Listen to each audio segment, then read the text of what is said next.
From a sustainability standpoint, it just keeps coming back to education and educating our tourists. The better you care for the land, the better quality food comes from that land. In the city of San Luis Obispo, our community has really prioritized climate action and sustainability repeatedly over the last decade. And that just really reflects our community's commitment to being sustainable. We really believe that wine has the ability to lead in the push towards more sustainable agriculture. It's not a compromise between how do we do things that are good for the planet and how do we do things that are going to make the highest quality grapes. They're one and the same. As brewers, we inherited sort of the mantle of sustainability. You know, water obviously gets recycled and processed back into the brewery. Nothing is wasted. As part of our carbon neutral by 2035 goal, we've committed to planting 10,000 new trees in our community and open space. 1% of the tourism fees go to fund the Keys for Trees program. So that 1% of funding helps pay for the nursery to plant the trees and grow them, for community volunteers to plant them and maintain them, and then ultimately allows our community and visitors all to experience and enjoy them.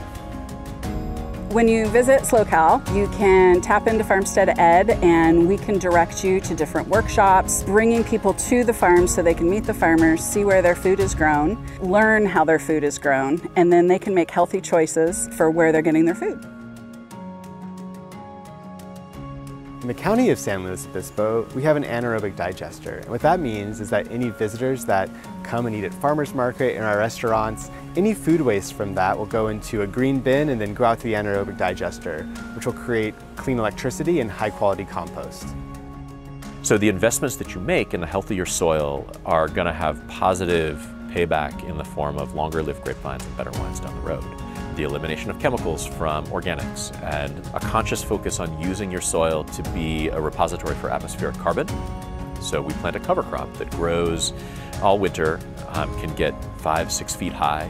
We graze our flock of sheep, so they go through every vineyard block 3 times. They turn that cover crop into manure that gets incorporated in the soil, and that builds the carbon content of the soil. So it's in the soil rather than in the atmosphere.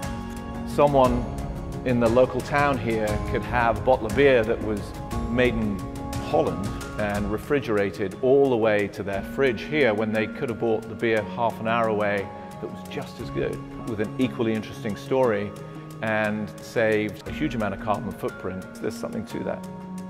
We're 100% solar powered. We've reduced the amount of water that we need by 80%. Every opportunity we can get to sort of repurpose part of our process, we'll do it. One of the many special things about San Luis Obispo County, we are collaborators. We're not competitors. So farmers teach farmers and then farmers teach consumers.